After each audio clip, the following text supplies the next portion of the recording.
갤럽 조사를 보면 보수 지지층인 대구 경북 TK 지역 또 70대에서 이재명 대통령 지지율 상승폭이 두드러진 모습인데요.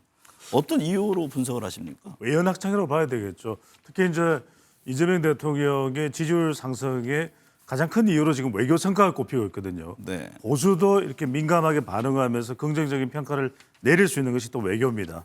그래서 대통령 지지율이 올라가는 이유가 될 수가 있겠고요.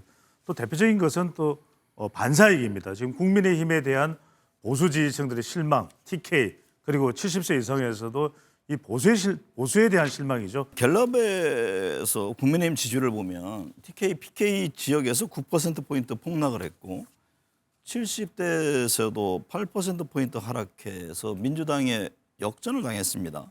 이 부분은 어떻게 봐야 합니까? 이제 아까 우리 배 소장님 잘 설명해 준 것처럼 이게 보수층에 대한 아주 실망감 때문에 민주당이 이제 반사이익을 보는 경우라고 보여집니다. 근데 이제 국민의힘의 지금 문제점이라고 볼 수 있는 게 에코 챔버 효과가 지금 상당히 강화되는 모양새를 보여주고 있는데요. 이게 한마디로 이제 메아리 방이라는 이론인데 예를 들자면 이제 같은 사람들끼리 모여 있고 다른 의견을 받아들이지 않으려고 하다 보니까 그 목소리 큰 사람들의 이제 생각이 이론이 더 이 지지율에 지금 영향을 주고 있는 것 같은데요. 그러다 김미연 소장님, 이재명 대통령 지지율이 갤럽에서는 58%, 리얼미터에서는 56.8%를 기록했습니다. 지난 한 주간 지지율 흐름 어떻게 보셨는지요? 글쎄요, 그 한국 갤럽 조사에서는 뭐 2%포인트 하락한 반면에 리얼미터 조사에서는 또 지지율이 상승한 모양새를 보여줬습니다. 네. 네, 갤럽 조사를 좀 살펴보면요. 서울 수도권에서는 지지율이 좀 소폭 하락하는 모양새를 보였는데 소위 말해서 정통적인 보수 지지층이라고 할 수 있는 TK, PK에서는요. 저는 이런 숫자를 본 기억이 별로 없습니다. TK에서는 대통령이 잘하고 있다는 응답이 50%가 나왔고요. 네. 그리고 부울경에서는 61%가 나왔습니다. 이 TK, PK 모두 직전 조사 대비 한 11%포인트 상승을 했는데요. 아마 이거는 이게 정통적인 보수층에서 대통령에게 가졌던 어떤 그런 우려, 소위 말하면 이 너무 친중에서 친중 평양 외교를 하지 않을까 뭐 이런 부분들이 한중 정상회담을 통해서 상당히 상세하면서 대통령에 대해서 어떤 새로운 평가가 지금 전통적인 보수층에서 이루어지고 있는 것이 아닌가 싶고요. 네. 아마 그런 것이 이번 지지율에 좀 반영이 되었습니다. 전체적인 평균 지지율은 하락했지만 그럼에도 이 전통적인 지지층에서 이렇게 크게 올랐다는 것은 청와대 입장에서는 매우 좀 고무적인 일이라고 네. 볼 수 있습니다. 배 소장님, 방금 전에 김미연 소장께서 말씀하셨는데 갤럽 조사를 보면 보수 지지층인 대구 경북 TK 지역 또 70대에서 이재명 대통령 지지율 상승폭이 두드러진 모습인데요. 어떤 이유로 분석을 하십니까? 외연확장이라고 봐야 되겠죠. 특히 이제 이재명 대통령의 지지율 상승의 가장 큰 이유로 지금 외교 성과가 꼽히고 있거든요. 네. 보수도 이렇게 민감하게 반응하면서 긍정적인 평가를 내릴 수 있는 것이 또 외교입니다. 그래서 대통령 지지율이 올라가는 이유가 될 수가 있겠고요. 또 대표적인 것은 또 반사이익입니다. 지금 국민의힘에 대한 보수 지지층들의 실망, TK 그리고 70세 이상에서도 이 보수에 대한 실망이죠. 국민의힘에 대해서 실망한 그 반응이 반사이익으로 대통령 지지로 연결된 것으로 보이고 이렇게 되면서 중도 보수까지 확장하면서 임기 초반 이재명 대통령의 지지율이 높게 나타나고 있습니다. 김 소장님, 정당 지지율을 보면 갤럽에서 민주당 41%, 국민의힘 24%, 리얼미터에서는 민주당 47.8, 국민의힘 33.5%를 기록했습니다. 정당 지지율 추이는 어떻게 보셨나요? 그래서 이제 지금 말씀하신 대로 이제 뭐 양당 모두 갤럽 조사에서는 지지율이 하락했습니다. 그럼에도 불구하고 민주당 지지율은 뭐 40% 초반대를 하고 있고 국민의힘 지지율도 지금 하락하는 모양새를 보여주고 있는데요. 예, 그럼에도 불구하고 민주당의 지지율은 여전히 대통령의 지지율을 지금 못 따라가는 그런 모양새를 보이고 있는데 네. 저는 이거는 지난번 출연했을 때도 말씀드린 것처럼 지금 많은 그 국민들이 이제 정권을 평가할 때 가장 중요하게 생각하는 것이 바로 경제입니다. 그래서 정치학에서는 경제 투표 이론도 있는데요. 유권자들이 정부를 평가할 때 이제 경제적 상황을 주요 기준으로 삼는다는 이론인데 이 점을 좀 살펴보면 한국 갤럽 조사에서 보면 이 소득이 중상층, 중산층에서는 대통령에 대한 지지율이 상당히 높게 나타나고 있는 반면에 네. 이 민주당 같은 경우는 그 소득 계층에서 상당히 대통령보다는 못 미치는 그런 지지를 받고 있습니다. 그러니까 대통령이 하고자 하는 어떤 그 성과, 예를 들면 이 주식 시장이 이렇게 폭등하고 있는 이런 거를 어떻게 보면 중산층에서는 민주당이 이걸 좀 못 맞춰주는 게 아닌가 하는 네. 그런 우려, 그런 불만도 있기 때문에 지지율이 이렇게 못 따라가는 것 같고요. 반면에 국민의힘은 우리 배 소장님이 잘 설명하신 것처럼 지금 이 보수층의 대혼란에 지금 빠졌다고 보여지고요. 그렇다 보니까 보수층이 분열하거나 이제 분화되는 모양새를 보이면서 상당히 이게 결집도가 약화되기 때문에 이 지지율이 20%대에서 벗어나지 못하고 있는 게 아닌가 싶습니다. 배 수장님, 김병기 민주당 의원, 김병 서울시 의원, 또 강선호 무속 의원 논란 등 민주당의 악재가 이어지는 가운데 국민의힘 지지율 하락세가 더 큰 이유는 뭘까요? 견인차가 없기 때문입니다. 지지율은 이른바 견인차가 중요합니다. 김병기, 강선우, 김경 분명히 민주당의 악재입니다. 무소속이라 하더라도. 그렇지만 여기에는 견인해 주시는 대통령의 지지율이 있습니다. 견인차입니다. 그래서 우리는 밴드 웨거닝 이펙트, 이른바 역마차 효과를 이야기합니다. 그런데 국힘은 견인차가 없습니다. 장동혁 대표도 견인차 역할을 못하고 있고 한동훈 전 대표도 마찬가지입니다. 그래서 지금 정당 지지율이 중요한 중도층이 이탈하고 있고 또 정책 부재로 팔러시, 이 지지층들을 끌어내야 되는데 자영업층과 주부층들도 들어오지 않고 있습니다. 이 당내 갈등, 사람 간의 갈등이 벌어지면서 TK, PK, 핵심 지지 기반마저도 지지율이 이탈하는 지지층들이 이탈하는 상황이 벌어지고 70세 이상도 마찬가지고 그러니까 견인차가 없기 때문에 지지층의 이 지지율에 타격을 받는 범위가 민주당보다 더 넓은 것이 국민의 힘이 되고 있습니다. 김 수장님, 갤럽에서 국민의힘 지지율을 보면 TK, PK 지역에서 9%포인트 폭락을 했고 70대에서도 8%포인트 하락해서 민주당에 역전을 당했습니다.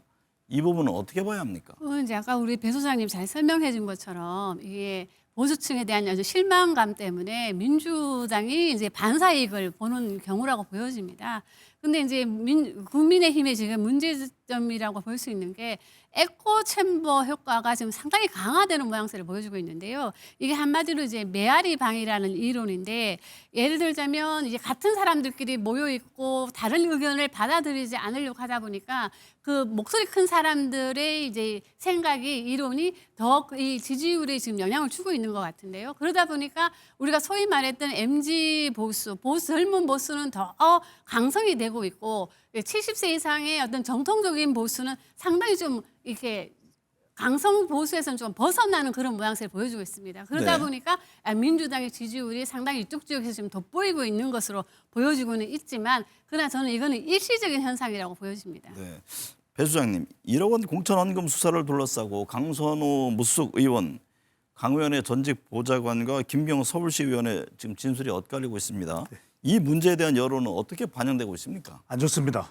이 민주당 지지층들이 전통적으로 강조하는 것은 공정, 정의, 청렴입니다. 물론 대통령 지지율 높습니다. 그리고 국민의힘보다는 민주당 지지율이 높습니다. 하지만 핵심 지지 기반은 흔들립니다. 어느 쪽이요? 대통령 지지층들은 괜찮은데 민주당은 흔들리고 있습니다. 그런 결과를 갤럽뿐만 아니라 다른 조사에서도 볼 수 있습니다. 그러니까 핵심 지지층 내에서는 민주당이 왜 이런 모습이지? 민주당이 이 투명하지 못하단 말이야, 청렴하지 못하단 말이야, 부정 비리와 연결돼 있단 말이야. 이 부분이 영향을 주고 있어서 실제로 이 조사 결과를 좀 더 내부 응답자 특성별로 보면 진보층 40대, 50대 그리고 블루 칼라, 화이트 칼라 전통적인 민주당 지지 기반이거든요. 그런데 이들이 대통령 지지층과는 달리 이 응답자 특성별로 보면 구체적으로 흔들리고 있는 모습을 네. 볼 수 있습니다. 김명수 수장님, 경찰이 20일 강선호 의원을 다시 소환해 조사한다고 하는데요. 김병기 전 원내대표를 둘러싼 제명 논란 등도 이어지고 있고요. 특히 이제 경찰의 늑장 수사 이게 도마 위에 올랐는데 이에 대한 여론 흐름은 어떻습니까? 뭐 이거는 안 좋다고 보여지죠. 왜냐하면은 지금 뭐 잘 설명한 것처럼 민주당은 상당히 도덕성에서 본인들이 앞서 있다고 항상 주장해온 정당이 아닙니까? 그런 정당에서 소위 이런 공천 현금이 터졌다고 하는 거는 유권자 입장이거나 아니면 민주화 지지층 입장에서 보더라도 상당히 악재인 거는 뭐 사실인 것 같습니다. 네, 배 주장님, 경찰이 공천원금 수수 등 각종 비의혹에 휩싸인 김병기 민주당 의원 자택 등을 압수수색하면서 지금 수사를 본격화하고 있는데요. 김병기 의원 논란에 대한 여론은 어떻습니까? 아까 일로입니다. 그러니까 이것을 개인적 일탈이라고 보기에는 이제는 왜 민주당이 주저하느냐 이쪽으로 연결되고 있습니다. 내부에서도 목소리가 나오고 있기는 합니다만 김병기 의원이 결단해야 된다. 하지만 정청래 대표는 지금 비상징계 관련해서는 당대표가 직접 제명 처분할 수 있는 것에 대해서는 선을 긋고 있기 때문에 왜 그럴까? 이른바 한금폰 때문일까? 판도라의 상자가 열리기 때문일까? 또 금고 때문일까? 이런 또 억측이 또 난무할 수밖에 없거든요. 그렇게 되면 아까도 말씀드렸지만 대통령 지지율과는 무관하게 민주당 지지율에는 연결될 수밖에 없고 자칫 이것이 지방선거에까지도 영향을 주는 것일 수도 있습니다. 줄 수도 있을 수도 있습니다. 그렇기 때문에 지금 이 부분에 대해서 좀 더 빠른 조치가 필요한 거 아니냐. 네. 왜냐하면 이 전통적인 지지 기반인 40대와 50대 영포티 그리고 블루칼라, 화이트칼라에도 영향을 줄 수 있다라는 그런 분석이 제기되는 이유인데 왜 주저하느냐에 초점이 맞춰지는 것으로 보입니다. 김수환님 견해는 어떤가요? 지금 이제 김병기 의원 관련해서 재심 청구 의원총회 표결 걸치려면 뭐 이달 말 다음 달 초는 될 것으로 예상되던데요. 이게 지방선거를 앞둔 만큼 민주당 부담이 커질 것 같은데 지방선거까지 여파 이어질까요? 그렇습니다. 이게 한 여론조사가 있는데요. KSY가 지난 5일과 6일간에 1,003명을 대상으로 한 여론조사가 있는데요. 이거 중앙 열심히 들어가면 나와 있는데 이 민주당의 이런 논란이 지방선거에 영향을 줄 것 같으냐는 물어보면 58.1%가 영향이 있다고 응답을 했고요. 네. 33.8%만이 영향이 없다고 응답을 했습니다. 뭐 여론조사에서도 가만히 넣은 것만큼 제가 지금 아까 말씀드린 것처럼 민주당이 그동안 같이 주장했던 것은 마치 공정과 도덕성은 본인들이 우리 사회에서 독점하고 있는 정당인 것처럼 주장을 해왔기 때문에 이런 사태가 터졌을 때는 빨리 대응하는 것이 필요한데 지금 말씀하신 대로 약간 좀 느린 수사 그리고 제명하는 것도 좀 미적거리는 거 아니냐. 그럼에도 또 김병기 의원 같은 경우는 지금 탈당조차 하고 있지 않다 보니까 이 모든 것이 자칫 잘못하면 지방선거에 더불어민주당이 큰 악재로도 작용할 수 있다고 보여지는데 그렇지만 이거를 또 주워 담으려면 국민의힘이 또 그거보다 더 잘해야 되는데 국민의힘도 지금 국민들의 눈높이에 맞지 않기 때문에 저는 어떻게 보면 이거는 그냥 양당이 상쇄하는 결과가 나타나지 않을까 보여집니다. 배 수사님, 예. 장동혁 국민의힘 대표 지금 민주당의 통일교와 공천헌금 의혹에 대한 쌍특검 수용을 촉구하면서 단식 농성을 이어가고 있습니다. 장동혁 대표의 단식 농성이 하락하는 국민의힘 지지율 흐름에 변화를 줄 수 있다고 보는지요? 승부수는 맞습니다. 단기적 효과는 또 나타날 수 있습니다. 이것이 그렇지만 장동혁 대표의 마지막 승부, 라스트 댄스가 돼서는 곤란한 것이거든요. 왜냐하면 지방선거도 있고 장동혁 대표가 생각하는 것은 장기적인 이 계획일 겁니다. 네. 지방선거에서 일정한 성적을 내고 계속 대표 체제를 유지하면서 대선까지 바라보는 그것이 장동혁 대표의 목표일 테고 장동혁 대표를 둘러싼 지지층들의 또 계획일 수도 있습니다. 하지만 문제는 이렇습니다. 통일교 특검 또 민주당 공천헌금 수사에는 일정 효과를 나타낼 수는 있습니다. TK와 PK도 이탈하고 있는 지지층을 향해서 호소하면서 정치적 결집을 이룰 수 있습니다. 하지만 단식은 중요한 것은 정치적 책임입니다. 모든 것을 내가 다 걸 수 있느냐. 내려놓을 때 지지층뿐만 아니라 지지층 바깥의 유권자들도 움직일 수가 있는 것이거든요. 그러면 강성 지지층들은 결집하겠지만 중장기적으로 보면은 보수 중도 또 무당층들은 결집을 하겠느냐. 이 부분은 꼬리표가 달릴 수밖에 없습니다. 그래서 이 단식이 단기적 승부수는 맞다. 하지만 근본적 문제 해결책 제시는 안 될 것으로 보입니다.